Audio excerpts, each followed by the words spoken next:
Meu nome é Rosilene e preciso contar o que aconteceu comigo. Não porque quero pena de ninguém, mas porque guardar tudo isso dentro de mim estava me destruindo aos poucos, como um veneno que age devagar, queimando por dentro sem fazer barulho. Às vezes, a gente precisa botar para fora, sabe? Precisa transformar a dor em palavras antes que ela vire uma doença que não tem cura. Trabalho como contadora há quase 10 anos. Não sou daquelas contadoras de grandes empresas, não. Atendo pequenos comerciantes, donos de padaria, salões de beleza, lojas de roupas. Gente simples, que precisa de alguém para organizar as contas, declarar imposto, manter tudo em ordem. É um trabalho honesto, que me dá o suficiente para viver com dignidade. Aprendi a profissão sozinha, estudando à noite depois do expediente no supermercado onde trabalhava quando mais jovem. Fiz curso técnico, depois consegui um emprego num escritório pequeno e há 5 anos montei meu próprio negócio. Pequeno, mas meu. Conheci Elder numa festa de casamento de uma prima distante. Ele era bonito, educado, sabia conversar. Trabalhava como gerente de vendas numa concessionária de carros e sempre tinha histórias interessantes para contar. Histórias de clientes ricos, de negociações que fechava, de metas que batia. Eu me sentia especial quando ele me olhava, quando segurava minha mão, quando dizia que eu era diferente das outras mulheres que conhecia. Diferente porque eu tinha meus próprios sonhos, minha independência, minha força. Ou pelo menos era isso que ele dizia no começo. Casamos depois de 2 anos de namoro. A cerimônia foi simples, numa igreja pequena do bairro, com apenas familiares próximos e alguns amigos. Eu usei um vestido branco discreto, sem exageros, e me senti a mulher mais feliz do mundo quando ele colocou a aliança no meu dedo. Aquele anel dourado parecia representar tudo o que eu sempre quis. Um lar, alguém para dividir a vida, construir algo junto. Betânia, minha sogra, estava na primeira fileira da igreja, vestida de bege, com um chapéu que parecia grande demais para a ocasião. Ela me observava com um sorriso que nunca chegava aos olhos. Sabe aquele tipo de sorriso que a boca faz, mas o resto do rosto permanece frio? Era assim. Desde o primeiro dia, senti que ela me media, me pesava, me avaliava, e eu nunca estava à altura. Logo depois do casamento, alugamos um apartamento de 2 quartos num prédio antigo, mas bem cuidado. Não era nada luxuoso, mas era nosso. Eu decorei tudo com carinho, escolhendo cada detalhe, cada cortina, cada toalha de mesa. Comprei um jogo de xícaras de porcelana branca com detalhes delicados em dourado que vi numa loja do centro. Eram 6 xícaras, perfeitas, delicadas. Guardei elas num armário especial da cozinha, para usar em ocasiões especiais. Aquele jogo de xícaras era meu pequeno luxo, meu símbolo de que estava construindo um lar de verdade. Betânia vinha nos visitar todo domingo, sempre no horário do almoço, sempre sem avisar antes. Tocava a campainha e já entrava falando alto, comentando sobre tudo. Dizia que a sala estava muito vazia, que a cozinha precisava de reforma, que as toalhas do banheiro não combinavam com o piso. Elder sorria e concordava com ela, como se aquelas críticas fossem conselhos de mãe, demonstrações de cuidado. Eu tentava agradar. Fazia os pratos que ela mais gostava, caprichava na comida, deixava tudo impecável. Mas nunca era suficiente. O arroz estava muito solto, o feijão sem sal, a carne dura. Ela mastigava devagar, fazendo uma expressão de esforço, como se comer minha comida fosse um sacrifício que fazia por amor ao filho. E Elder nunca dizia nada. Apenas ria baixinho, como se fossem brincadeiras inofensivas. Foi num desses domingos que ela trouxe o assunto pela primeira vez. Estávamos à mesa. Eu havia preparado um frango assado com batatas, salada e arroz. Tinha caprichado, levantado cedo para temperar bem, deixado dourar no ponto exato. Betânia deu 3 garfadas e empurrou o prato. Filho, eu preciso conversar com você sobre uma coisa importante, ela disse, ignorando completamente minha presença, como se eu fosse parte da mobília. Elder limpou a boca no guardanapo. Pode falar, mãe. Meu apartamento está precisando de uma reforma urgente. A tubulação está toda velha, tem infiltração na parede da sala, o banheiro está caindo aos pedaços. Ela suspirou fundo, com dramaticidade. Não tenho mais condições de pagar tudo sozinha.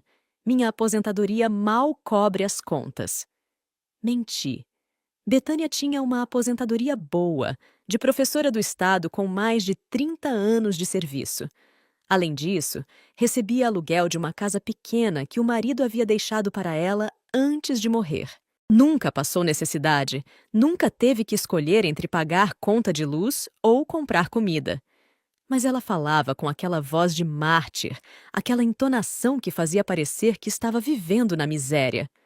"Quanto você precisa, mãe?" Elder perguntou, já com a mão no bolso, como se fosse tirar o dinheiro na mesma hora. "São 45 mil reais", ela respondeu, como se fosse o valor mais natural do mundo. "Já peguei orçamento com 3 empresas diferentes. É o preço justo para fazer tudo direito." 45 mil reais. Quase o valor de um carro usado. Quase nossa reserva de emergência inteira. Quase tudo o que eu tinha juntado com tanto esforço ao longo dos anos. Engoli seco, mas não disse nada.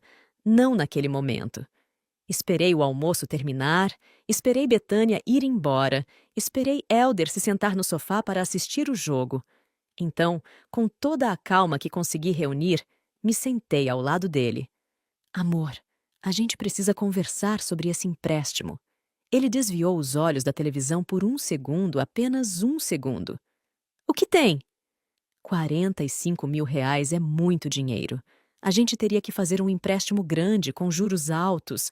Ia comprometer nossa renda por anos. "É minha mãe, Rosilene." Ele disse meu nome com aquela entonação, aquele tom que já carregava irritação. "Ela criou eu e meu irmão sozinha. Trabalhou a vida inteira. Merece viver num lugar decente." "Eu entendo isso, mas... Mas o quê?"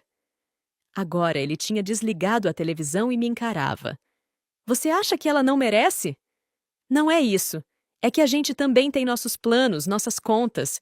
Estamos pensando em ter filhos, lembra? Ia ser difícil com uma prestação desse tamanho todo mês." Elder levantou do sofá. "Minha mãe vem antes de qualquer plano, Rosilene. Antes de qualquer coisa. Se você não entende isso, então não entende nada sobre família." Ele saiu batendo a porta. Fiquei sozinha na sala, sentindo aquele aperto no peito que já estava começando a virar companheiro constante. Mas ainda assim, naquela noite, eu acreditava que ele ia entender. Que a gente ia conversar com calma, fazer as contas juntos, encontrar uma solução que não nos afundasse em dívidas. Como eu estava enganada. Os dias seguintes foram de silêncio pesado. Elder saía cedo e voltava tarde, mal falava comigo, comia em silêncio e ia dormir virado para o lado oposto da cama. Eu tentava puxar conversa, mas ele respondia com monossílabos, com grunhidos. Betânia ligava todo dia, sempre no horário que sabia que eu estava em casa, e Elder atendia no quarto, fechando a porta. Eu ouvia a voz dele baixa, concordando com tudo, e sentia que estava sendo excluída, que decisões estavam sendo tomadas sem mim. Uma semana depois, Elder chegou em casa com papéis.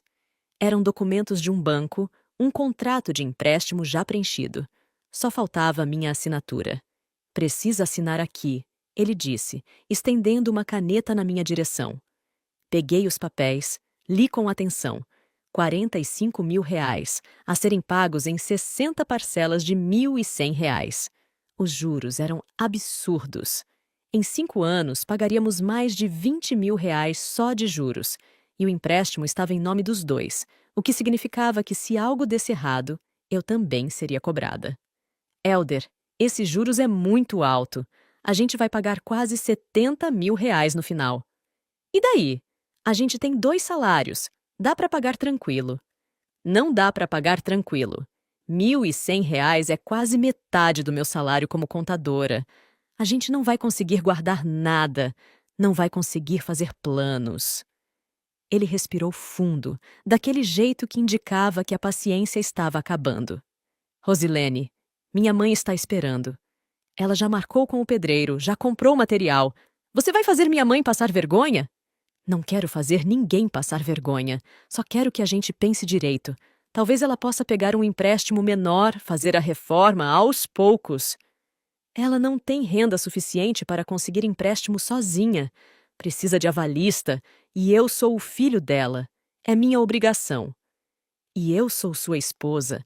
Minha opinião não conta? Conta, mas não vai ficar acima da necessidade da minha mãe. Devolvi os papéis para ele sem assinar.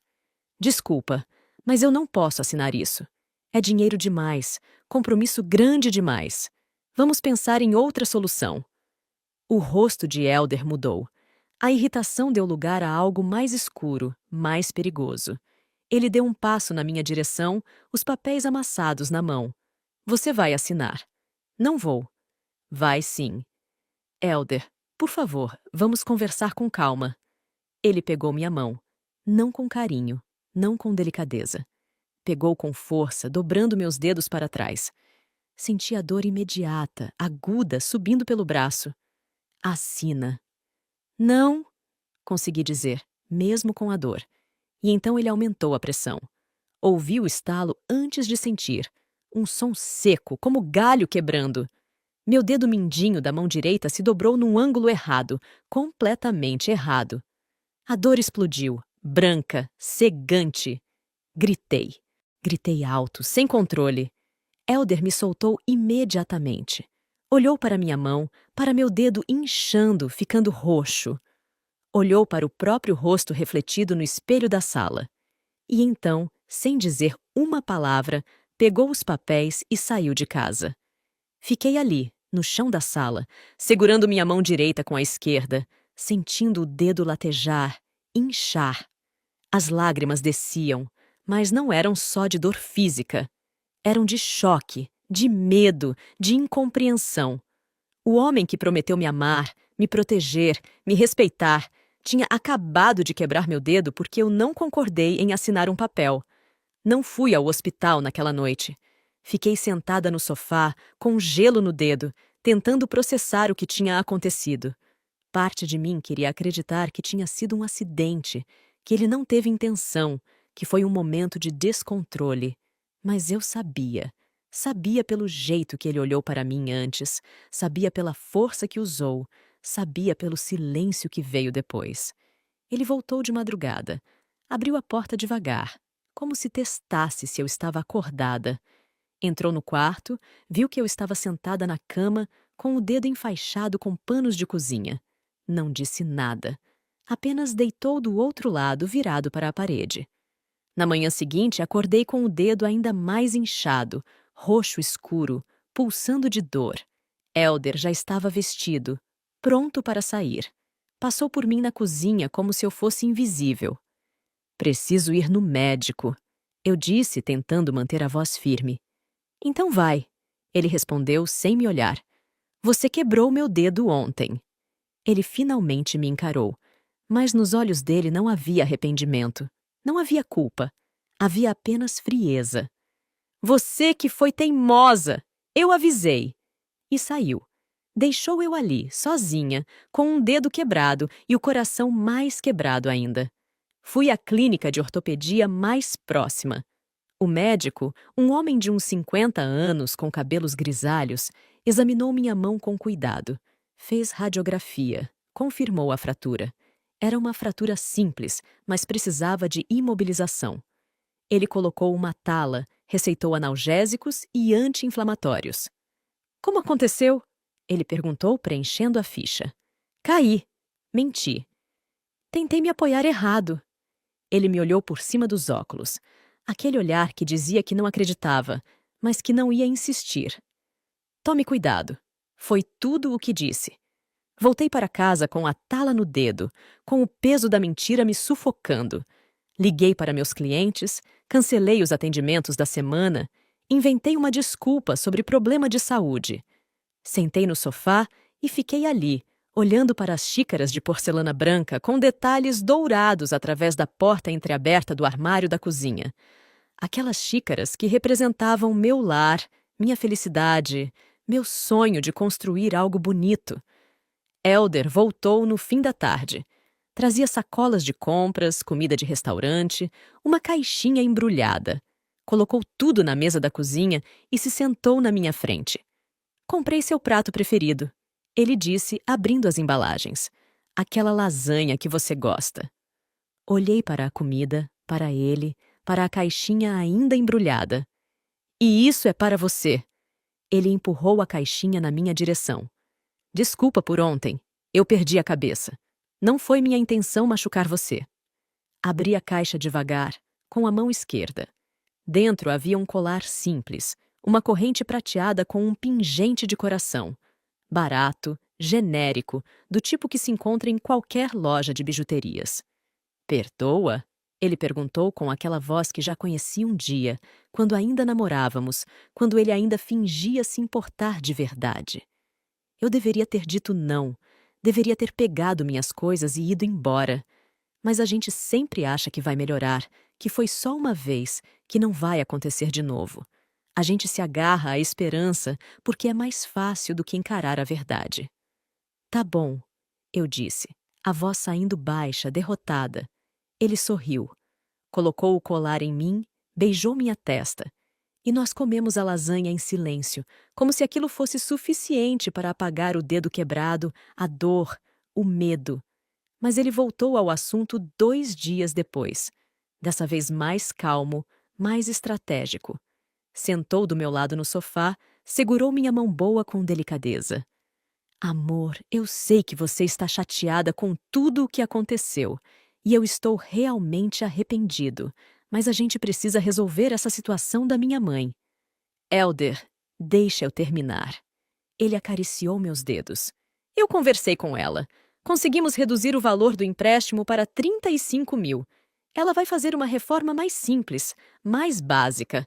As parcelas vão ser de R$ 850. Dá para a gente pagar sem apertar tanto. 35 mil ainda era muito dinheiro. Ainda significava 5 anos de dívida, de não poder guardar nada, de não poder planejar nada.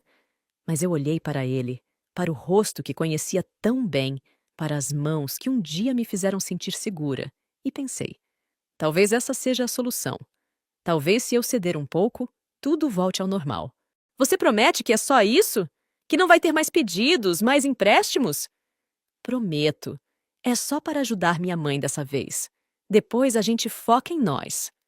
Assinei os papéis. Com a mão esquerda, porque a direita ainda estava imobilizada. Assinei com o coração apertado, com a sensação de que estava cometendo um erro enorme, mas sem coragem de recusar de novo. Não queria outro dedo quebrado. Não queria mais violência. O banco aprovou o empréstimo em 2 dias.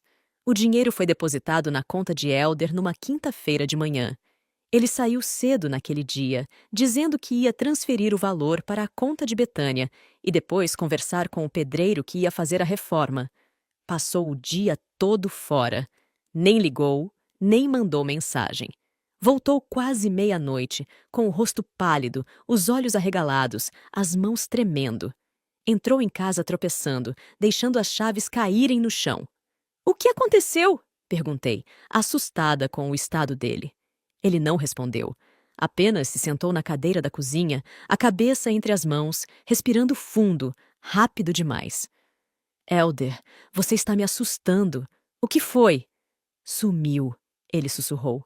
Sumiu tudo. Como assim sumiu? O dinheiro. Eu fui no caixa eletrônico sacar parte para dar para minha mãe em espécie, e quando olhei o saldo, ele levantou os olhos para mim, e pela primeira vez em muito tempo, vi medo neles. Medo real, puro. A conta está zerada, Rosilene. Não tem mais nada lá. Meu corpo congelou. Como assim não tem mais nada? O banco depositou 35 mil reais hoje de manhã. Eu sei. Eu vi o comprovante. Mas quando fui sacar agora à noite, olhei o saldo e estava tudo bloqueado. Tinha uma mensagem na tela dizendo que a conta foi congelada por ordem judicial. Ordem judicial. As palavras ecoaram na minha cabeça. Mas como? Por quê?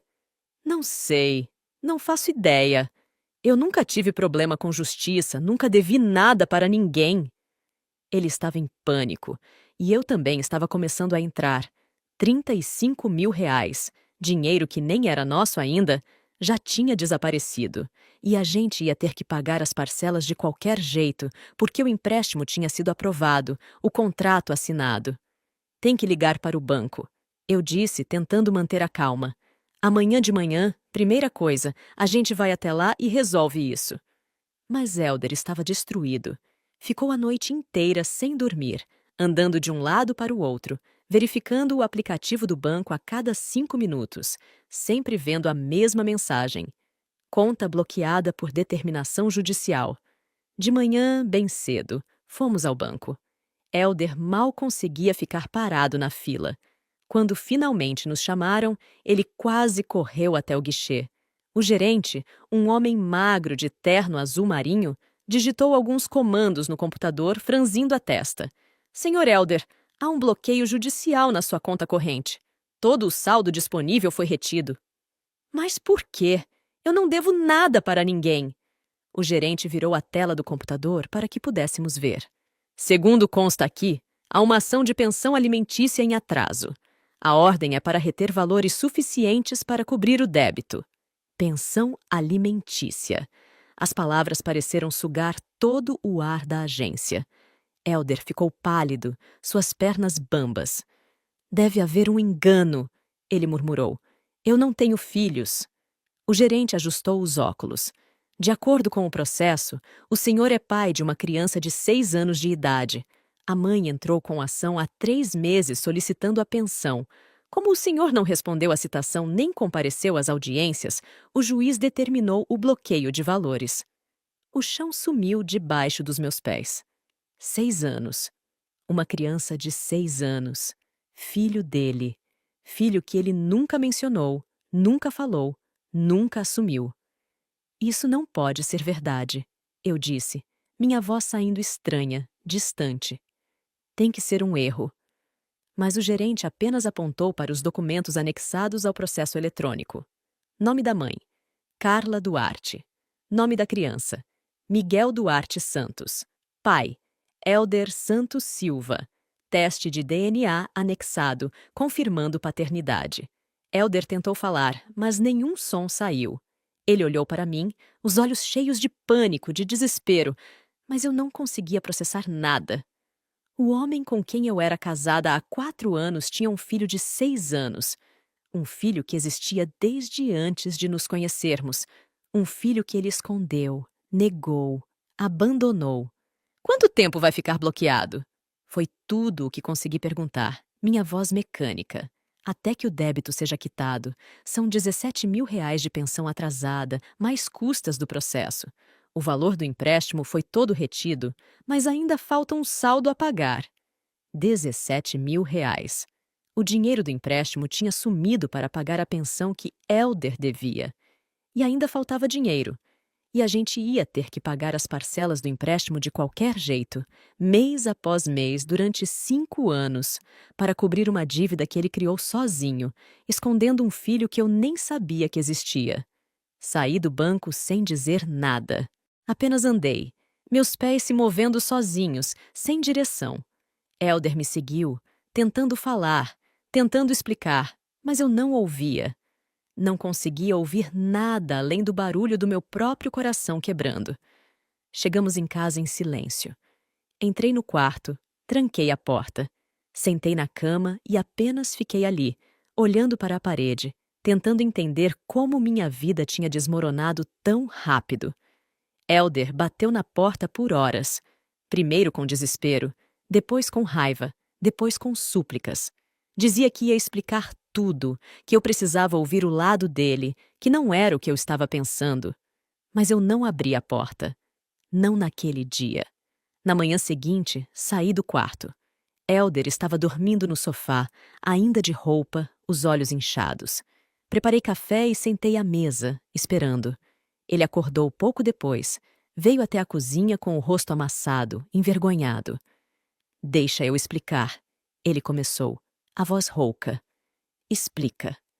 Ele se sentou na minha frente, as mãos tremendo ao redor da xícara de café que nem havia tocado. Eu conheci a Carla 7 anos atrás. A gente ficou junto por uns meses, nada sério. Quando ela engravidou, eu entrei em pânico. Eu era jovem, tinha acabado de conseguir um emprego na concessionária, não estava pronto para ser pai.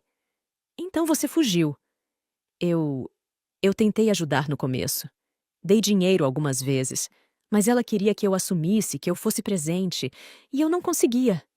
Eu não estava preparado. E quando nos conhecemos? Quando casamos? Em nenhum momento achou importante me contar que tinha um filho? Eu tinha medo de perder você.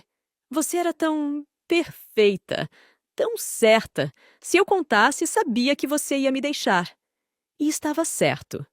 Levantei da cadeira, as pernas ainda tremendo, mas a voz mais firme. Você me enganou. Me fez assinar um empréstimo, quebrou meu dedo, tudo por causa de uma mentira. E agora o dinheiro sumiu e a gente vai ficar pagando essa dívida por 5 anos por sua causa.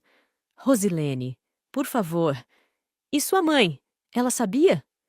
O silêncio dele foi resposta suficiente. Ela sabia. Não era pergunta, era constatação. Sua mãe sempre soube e nunca me contou. Ela. Ela me aconselhou a não falar. Disse que ia estragar nosso casamento. Uma raiva fria começou a subir pelo meu peito. Betânia sabia.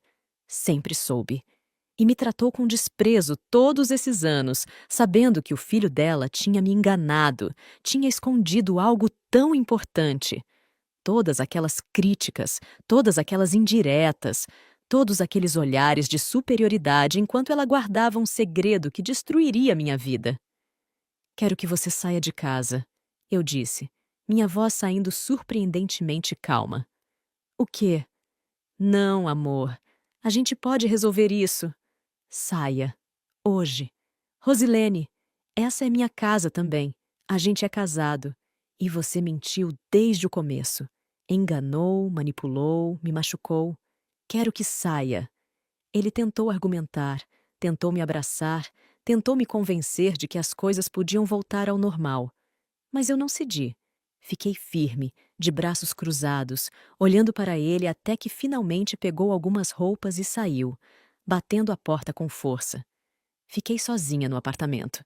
Sentei no sofá, no mesmo lugar onde ele tinha dormido na noite anterior, e apenas respirei. Respirei fundo, devagar, tentando processar tudo o que tinha acontecido nos últimos dias. Meu dedo ainda doía dentro da tala. A dor física era constante, latejante, mas era nada perto da dor que sentia por dentro. Aquela dor que não tinha remédio, que não tinha tala para imobilizar, que não ia sarar em 6 semanas. Betânia ligou no dia seguinte.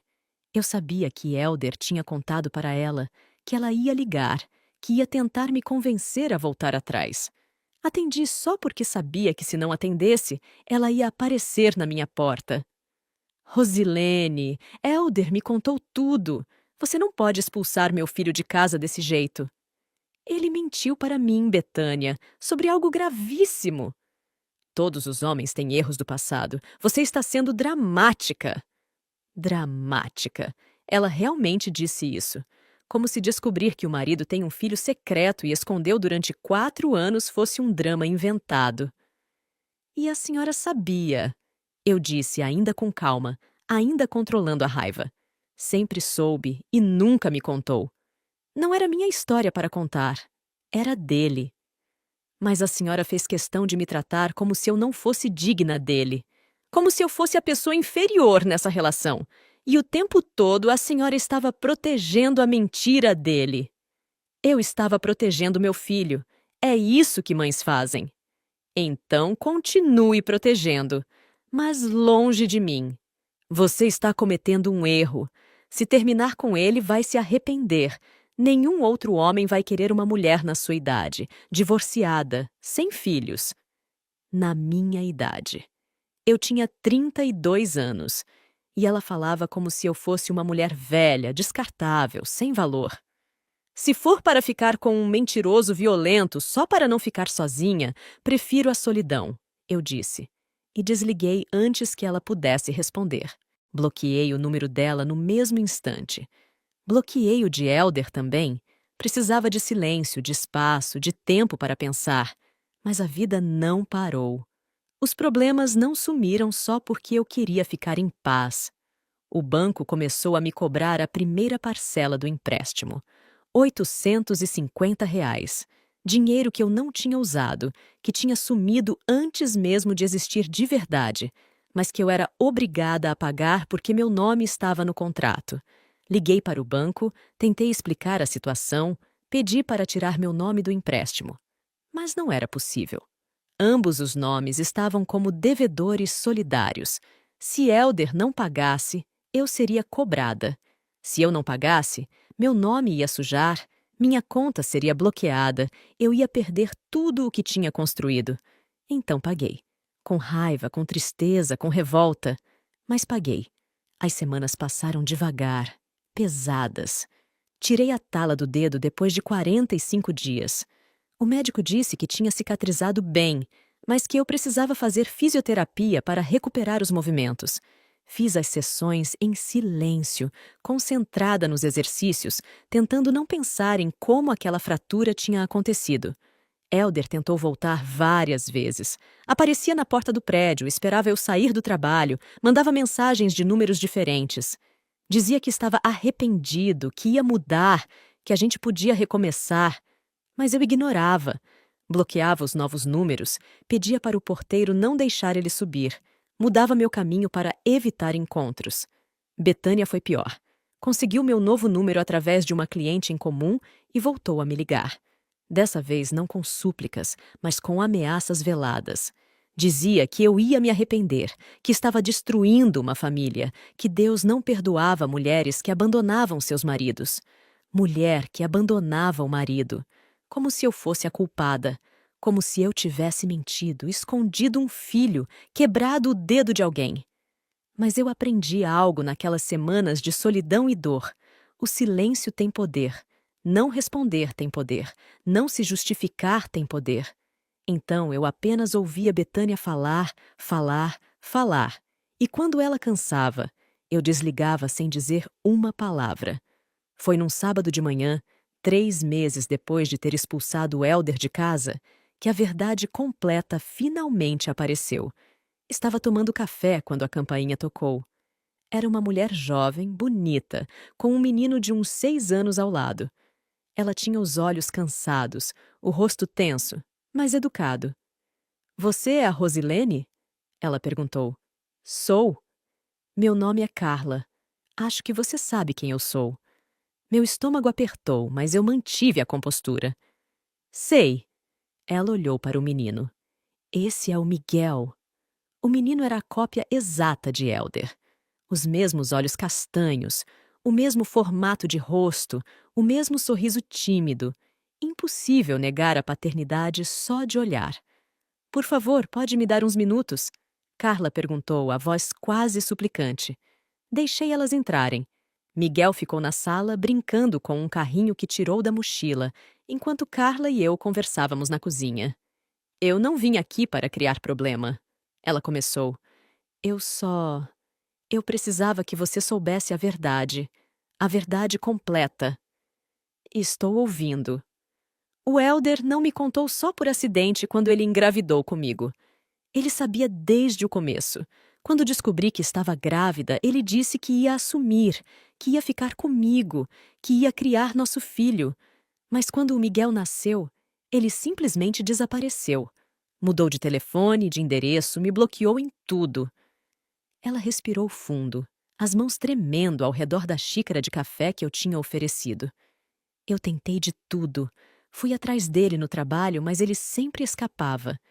Pedi ajuda para a família, mas a mãe dele me recebeu com hostilidade. Disse que eu era uma interesseira, que queria o dinheiro dele. Ele passou anos fugindo, anos sem pagar um centavo, enquanto eu criava nosso filho sozinha, trabalhando 2 empregos, pedindo ajuda para minha mãe. "E como descobriu onde ele estava?" perguntei, sentindo a raiva aumentar a cada palavra dela. "Sorte. Vi ele num shopping há uns 4 meses. Segui até o estacionamento, anotei a placa do carro. Com a placa, consegui o endereço pelo Detran através de um conhecido que trabalha lá. Aí entrei com a ação de pensão. Eu não tinha opção. Minha mãe ficou doente. precisa de remédios caros e eu não estava conseguindo mais dar conta sozinha. E ele nunca te procurou? Nesses 6 anos? Uma vez, quando o Miguel tinha 2 anos, apareceu dizendo que queria conhecer o filho. Ficou meia hora, brincou um pouco e foi embora. Prometeu voltar, mas nunca mais apareceu. Olhei para a sala, para o menino brincando sozinho, tão inocente, tão alheio a toda a dor que existia ao seu redor. E senti um aperto no peito que não era só por mim, mas por aquela criança que cresceu sem pai por pura covardia. Por que você veio me contar isso? Perguntei para Carla. Porque quando consegui o endereço dele, descobri que ele era casado.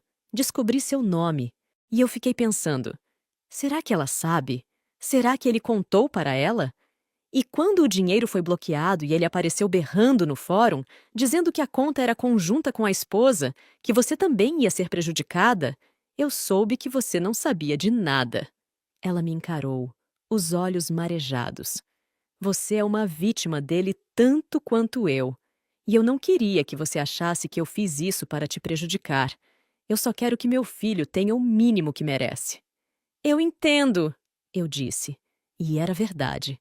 Você está lutando pelo seu filho. Eu teria feito o mesmo. Carla levantou, chamou Miguel. Antes de sair, me entregou um papel com um número de telefone. Se você precisar de alguma coisa, se quiser conversar, me liga. A gente pode não ser amigas, mas a gente entende uma a outra. Depois que elas foram embora, sentei no sofá e segurei aquele papel nas mãos. E foi ali, naquele momento, que algo dentro de mim finalmente clicou. Não foi raiva, não foi tristeza. Foi clareza. Clareza absoluta sobre o que eu precisava fazer. Peguei meu notebook e comecei a trabalhar. Não era trabalho da contabilidade. Era outra coisa. Algo que eu deveria ter feito há muito tempo. Levantei todos os extratos bancários dos últimos 4 anos. Organizei todas as despesas, todas as contas, tudo o que foi pago durante nosso casamento. E o que descobri me deixou ainda mais furiosa. Elder ganhava bem.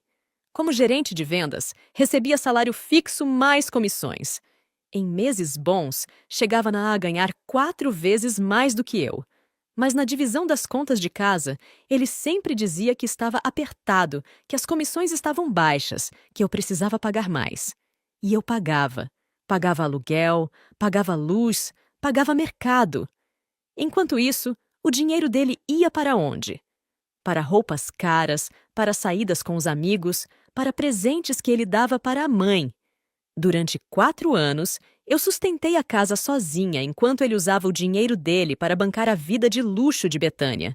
E agora, eu descobria que parte também ia para esconder a existência de um filho. Imprimi tudo. Organizei em pastas. Cada comprovante, cada transferência, cada conta paga. E então liguei para um advogado especializado em direito de família. Não um advogado qualquer. O melhor que encontrei. Um escritório grande, com boa reputação, experiência em casos complexos. A consulta era cara, mas eu não me importei. Pela primeira vez em muito tempo, eu ia investir em mim mesma. O advogado, um homem sério de uns 45 anos, chamado Dr. Henrique, me recebeu em sua sala ampla e clara. Ouvi minha história sem interromper, anotando alguns pontos, mantendo a expressão neutra. Quando terminei, ele juntou os papéis e me encarou. Senhora Rosilene, o seu caso é sólido. Muito sólido. O fato de ele ter escondido um filho, ter coagido ela a assinar um empréstimo através de violência física, ter dividido as despesas da casa de forma desigual, tudo isso trabalha a seu favor. Eu quero o divórcio, eu disse, a voz firme. E quero que ele pague o empréstimo sozinho. Não vou ficar 5 anos pagando uma dívida que ele criou para beneficiar a mãe dele. Isso será mais complicado, mas não impossível. O empréstimo foi feito sob coação. Você tem o boletim de ocorrência do dedo quebrado? Meu rosto ficou quente de vergonha. Não fiz boletim. Na hora eu não tive coragem. Mas tem o relatório médico? A radiografia? Tenho. Ótimo. Vamos usar. E vamos pedir também uma indenização por danos morais. O comportamento dele configura violência doméstica e psicológica. Pela primeira vez em meses, senti algo parecido com esperança. Quanto tempo vai demorar? Depende. Se ele contestar, pode levar 1 ano, talvez mais. Mas vamos começar imediatamente. Vou precisar de todos esses documentos, cópias autenticadas e sua autorização formal para representá-la. Assinei tudo. Paguei os honorários adiantados usando o dinheiro que tinha guardado para emergências e saí daquele escritório sentindo que finalmente estava tomando controle da minha vida de volta.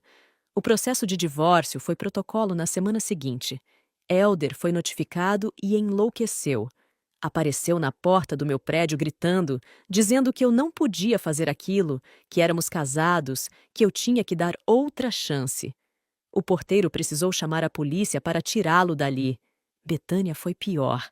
Conseguiu meu e-mail de trabalho e começou a mandar mensagens diárias. Mensagens longas, cheias de versículos bíblicos distorcidos, dizendo que eu ia para o inferno por destruir uma família, que Deus ia me castigar, que eu era uma mulher sem coração. Mas eu não respondi nenhuma. Apenas arquivei todas, porque meu advogado disse que poderiam servir como prova de assédio. A vida seguiu estranha. Pela manhã, eu trabalhava normalmente, atendia meus clientes, organizava contabilidades, emitia notas. À tarde, lidava com o processo, respondia solicitações do advogado, reunia mais provas. À noite, ficava sozinha no apartamento que agora parecia grande demais, silencioso demais. Mas era um silêncio diferente. Não era o silêncio pesado de antes, quando Elder estava em casa, mas não falava comigo, quando a tensão permeava cada cômodo. Era um silêncio leve, vazio sim, mas limpo, puro. Retirei o colar que ele tinha me dado no dia seguinte ao dedo quebrado. Aquele colar barato que deveria representar um pedido de desculpas, mas que na verdade era só mais uma forma de controle, de manipulação. Coloquei na caixinha de volta e guardei numa gaveta. Não joguei fora. Guardei como lembrança do que nunca mais ia permitir que me fizessem. As xícaras de porcelana branca com detalhes dourados continuavam no armário. Eu ainda não tinha usado elas. Continuavam ali, intocadas, esperando uma ocasião especial que nunca chegava. Toda vez que abria o armário e as via, sentia um aperto. Elas representavam o sonho que eu tinha de construir um lar feliz. E esse sonho tinha morrido. Mas num domingo, 4 meses depois de ter expulsado Elder, resolvi tirá-las do armário. Lavei cada uma com cuidado, sequei com pano macio. Fiz um café forte, do jeito que eu gostava. Coloquei numa daquelas xícaras. Sentei na varanda pequena do apartamento, com a xícara na mão, olhando a rua lá embaixo. E bebi. Devagar, sentindo o gosto, sentindo o calor. Sozinha, mas em paz. O processo de divórcio demorou 8 meses. 8 meses de idas ao fórum, de audiências, de embates jurídicos. Elder tentou de tudo. Tentou dizer que era violenta, que eu tinha provocado a fratura do dedo sozinha, que era interesseira. Betânia apareceu como testemunha dele, dizendo que eu era uma esposa negligente, que não cuidava da casa, que maltratava o filho dela. Mas meu advogado era melhor. Apresentou os extratos bancários mostrando a divisão desigual das contas. Apresentou o relatório médico do meu dedo. Apresentou os prints das mensagens que Betânia tinha mandado me ameaçando. Apresentou o testemunho de Carla, que confirmou que Elder era um pai ausente e irresponsável. E o mais importante, apresentou a prova de que o empréstimo tinha sido feito sob coação, já que eu tinha assinado com a mão esquerda por estar com a direita imobilizada devido à violência que sofri. A juíza, uma mulher de uns 60 anos com cabelos prateados e expressão séria, leu tudo com atenção. Fez perguntas diretas, sem papas na língua. Olhou para Elder e perguntou por que ele tinha escondido a existência de um filho. Ele gaguejou, tentou inventar desculpas, mas estava claro que não tinha resposta que justificasse. Olhou para Betânia e perguntou por que ela, sabendo da mentira do filho, tinha pressionado por um empréstimo que eu claramente não queria fazer. Betânia tentou dizer que era para o bem da família, mas a juíza a interrompeu, dizendo que coagir noras não era exercício de maternidade, era abuso. A sentença saiu 3 semanas depois. Divórcio concedido. O empréstimo ficaria como responsabilidade exclusiva de Hélder, já que foi feito sob coação e para benefício de terceiros. Ele teria que me ressarcir de todas as parcelas que eu tinha pagado até ali. E ainda teria que pagar uma indenização de R$ 20.000 por danos morais. R$ 20.000. Não era o suficiente para compensar tudo o que passei, mas era um reconhecimento. Era a justiça dizendo: você estava certa. Ele estava errado. Você merece reparação. Hélder tentou apelar, mas o advogado dele, percebendo que era causa perdida, o aconselhou a aceitar. E ele aceitou. Com raiva, com ressentimento, mas aceitou. O dinheiro da indenização chegou na minha conta 4 meses depois. Eu olhei para o valor, para aqueles R$ 20.000 que representavam tanto, e a primeira coisa que pensei foi: finalmente. Não comemorei. Não fiz festa. Apenas transferi o dinheiro para uma poupança separada e continuei minha vida. Mas algo tinha mudado. Eu tinha mudado. Parei de me desculpar quando não tinha feito nada de errado. Parei de aceitar críticas que não faziam sentido. Parei de tentar agradar pessoas que nunca iam me achar boa o suficiente. Com meus clientes, fiquei mais firme. Estabeleci limites claros, horários definidos, valores justos. Alguns reclamaram, acharam que eu estava sendo difícil. Perdi 2 clientes, mas ganhei 5 novos, que me respeitavam, que pagavam em dia, que valorizavam meu trabalho. Aumentei minhas tarifas. Não muito, mas o suficiente para refletir a qualidade do que eu oferecia. E descobri que as pessoas estavam dispostas a pagar, porque trabalho bom tem valor. E eu fazia trabalho bom. Comecei a sair mais. Aceitei convites de amigas que tinha negligenciado durante o casamento. Fui a cafés, a cinemas, a parques. Redescobri o prazer de conversar sem medo de ser julgada, de rir sem culpa, de ser eu mesma sem máscaras. E comecei terapia. Não porque achava que estava louca ou quebrada, mas porque percebi que carregar tudo sozinha era pesado demais. Precisava de um lugar para despejar a dor, para processar tudo o que tinha acontecido, para aprender a não repetir os mesmos erros. A terapeuta, uma mulher tranquila chamada Doutora Fernanda, me ajudou a enxergar padrões que eu não via. Me mostrou que eu tinha passado anos tentando ser perfeita para merecer amor, quando o amor de verdade não exige perfeição. Me ensinou que colocar limites não era egoísmo, era autocuidado. E me ajudou a perdoar. Não Hélder, não Betânia, mas a mim mesma. Perdoar por ter ficado, por ter acreditado, por ter duvidado da minha própria percepção tantas vezes. 1 ano depois do divórcio, recebi uma mensagem de um número desconhecido. Era de Carla. Dizia que tinha conseguido um emprego melhor, que estava podendo pagar os remédios da mãe sem tanto aperto, que o Miguel estava bem na escola. E agradecia. Agradecia porque, de alguma forma, meu divórcio tinha tornado mais fácil para ela também. Com o Hélder tendo que pagar meu ressarcimento e a indenização, ele tinha ficado sem dinheiro para contratar advogados para tentar reduzir a pensão do Miguel. A pensão continuava sendo paga direitinho, todo mês, porque agora vinha descontada direto da folha de pagamento dele. Respondi desejando felicidades. E senti genuinamente feliz por ela, por aquela mulher que lutou sozinha por tanto tempo. Hélder sumiu da minha vida completamente. Ouvi boatos de que tinha perdido o emprego na concessionária, que estava trabalhando num lugar menor, ganhando menos. Ouvi que Betânia teve que vender o apartamento reformado porque não conseguia pagar as contas sozinha. Parte de mim sentiu uma satisfação amarga, mas era só parte. A maior parte estava ocupada demais vivendo minha própria vida para se importar com a deles. 2 anos depois, mudei de apartamento. Encontrei um lugar menor, mais barato, mas com uma varanda de verdade, com plantas, com luz natural entrando pela manhã. Fiz questão de levar as xícaras de porcelana branca com detalhes dourados. Elas ganharam um lugar especial na nova cozinha, num armário com porta de vidro, onde eu podia vê-las sempre. E passei a usá-las. Não guardava mais para ocasiões especiais.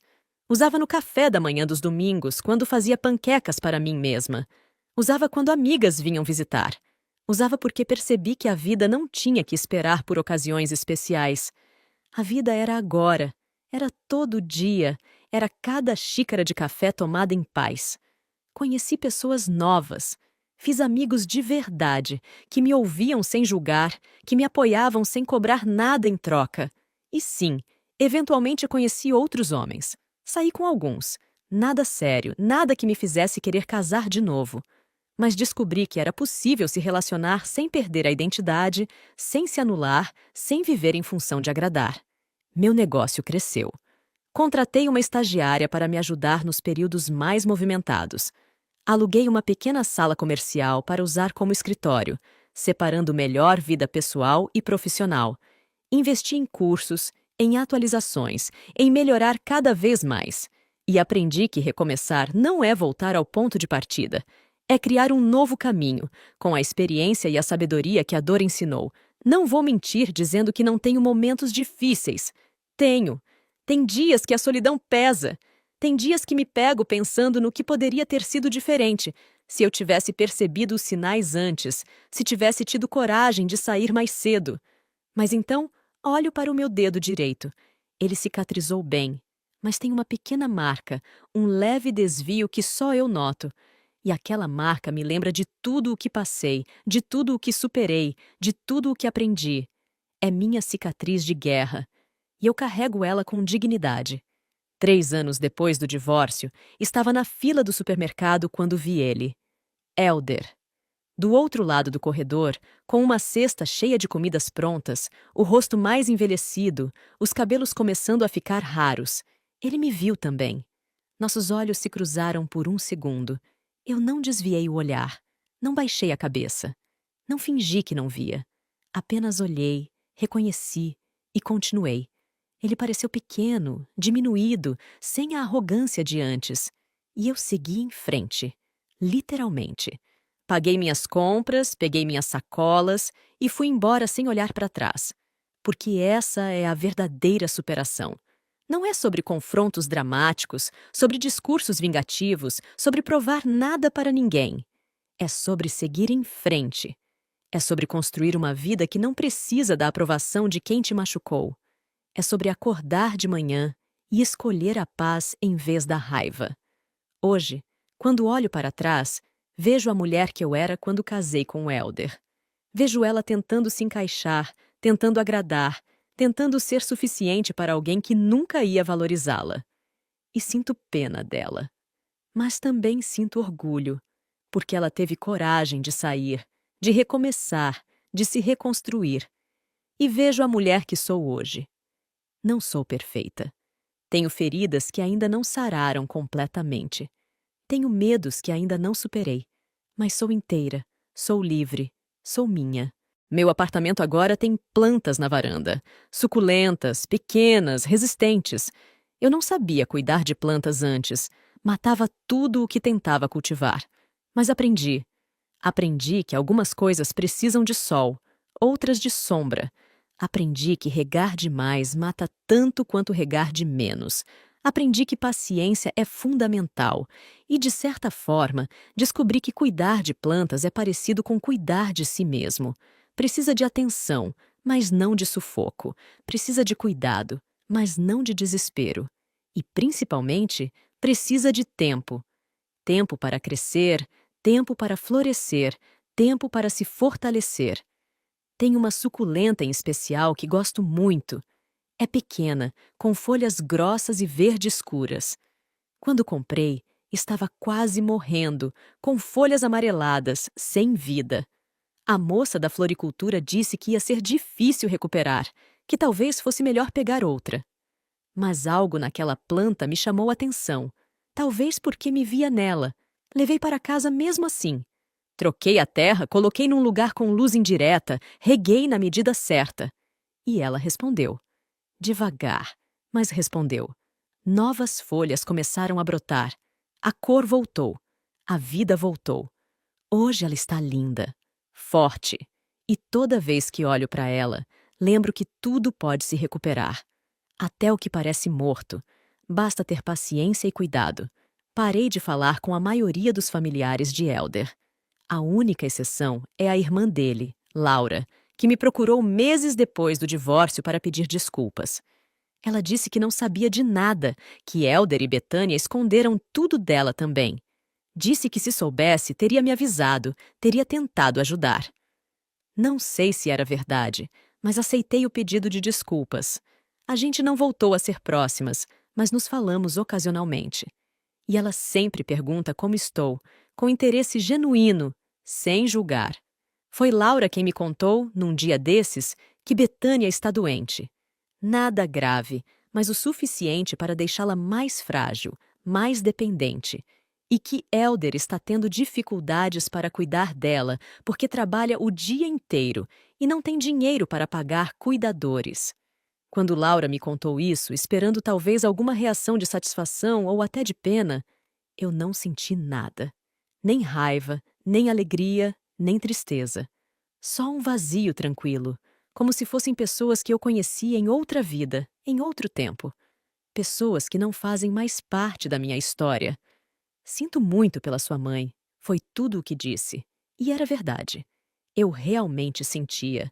Não porque gostava dela ou porque perdoava tudo o que fez, mas porque sentir compaixão não significa aceitar de volta. Significa apenas reconhecer a humanidade de alguém sem se envolver emocionalmente. Laura pareceu entender. Mudou de assunto, conversamos sobre outras coisas e, quando desligamos, senti uma leveza. Como se tivesse fechado mais um capítulo sem precisar rasgar as páginas. Minha mãe, que mora em outra cidade, veio me visitar no ano passado. Ela nunca gostou muito de Elder. Sempre disse que tinha algo de errado nele, mas nunca pressionou. Quando contei do divórcio, ela não disse: "Eu avisei". Apenas me abraçou, forte, daquele jeito que só mãe sabe abraçar. Durante a visita, estávamos tomando café na varanda, usando as xícaras de porcelana branca com detalhes dourados, quando ela segurou minha mão, a mão que teve o dedo quebrado, e disse: "Você está diferente, mais leve." "Estou?" "Está. Quando você estava casada com ele, sempre parecia que estava carregando um peso nas costas, mesmo quando sorria. Agora você sorri de verdade." Olhei para minha mãe, para o rosto dela marcado pelo tempo, pelos próprios desafios, pelas próprias batalhas, e percebi que ela tinha razão. Eu estava mais leve. Não porque estava sem problemas. Ainda tinha contas para pagar, desafios para enfrentar, dias difíceis.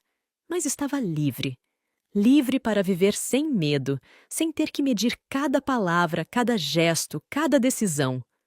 Foi difícil chegar aqui, eu disse, apertando a mão dela. Eu sei, filha, mas você conseguiu, e isso é o que importa. Depois que ela foi embora, fiquei pensando nessa conversa e percebi que durante muito tempo eu medi minha vida pelo que tinha perdido, o casamento, os sonhos, a ilusão de família perfeita, mas agora estava aprendendo a medir pelo que tinha ganhado. Paz, liberdade, dignidade. Comecei a escrever um diário. Não todo dia, mas sempre que sentia necessidade. Escrevia sobre os dias bons, sobre os difíceis, sobre as descobertas, sobre as dúvidas. E reler o que escrevi meses atrás me mostrava o quanto tinha evoluído, mesmo quando achava que estava parada. Numa das páginas, escrevi algo que virou meio que meu mantra pessoal. Não preciso ser perfeita. Não preciso ser forte o tempo todo. Não preciso ter todas as respostas. Só preciso ser honesta comigo mesma e continuar caminhando. E é isso que tenho feito. Caminhando. Alguns dias o passo é mais firme, outros mais trôpego. Alguns dias acordo motivada, outros acordo cansada. Mas todo dia eu acordo, e isso já é uma vitória. Recentemente, uma cliente nova veio até meu escritório. Era uma mulher jovem, com uns 28 anos, abrindo um pequeno negócio de costura. Ela estava nervosa, insegura se conseguiria manter tudo em ordem, se daria conta das responsabilidades. Via nela um pouco de mim mesma, anos atrás, quando ainda estava aprendendo, ainda me provando. Passei a tarde inteira ajudando ela a organizar tudo. Expliquei os impostos, mostrei como manter o fluxo de caixa, dei dicas de como lidar com clientes difíceis. E no final, quando ela estava saindo, disse: "Você vai dar certo. Mas lembra que negócio é como vida, tem altos e baixos. O importante é não desistir nos baixos." Ela sorriu, agradeceu e saiu com os papéis organizados e o rosto mais leve. E eu fiquei ali, no meu pequeno escritório, olhando para as plantas na janela, para os arquivos organizados, para a vida que construí com as próprias mãos, e senti gratidão.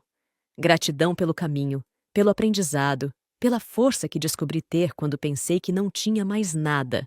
No começo eu tinha medo do futuro e do que eu não sabia. Hoje entendo que a vida não é sobre ter tudo planejado, e sim ter coragem para recomeçar. Às vezes ainda passo o dedo na cicatriz do meu mindinho e lembro da dor, do medo, da humilhação. Mas lembro, principalmente, da escolha de sair, de me reconstruir, de me escolher. Não tive final cinematográfico, tive pequenas vitórias. Pagar as contas, cuidar de uma planta, tomar café sozinha numa xícara bonita. E isso é suficiente.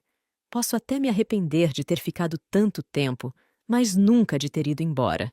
Aquela mulher que aceitava migalhas não existe mais. Hoje sou imperfeita, em construção, mas verdadeira e livre. Cada dia é uma ocasião especial. Antes de dormir, eu só lembro: eu sobrevivi. Eu estou aqui. Eu sou forte. Gostou do vídeo? Deixe seu like, inscreva-se, ative o sininho e compartilhe. Obrigada por fazer parte da nossa comunidade. Até o próximo vídeo!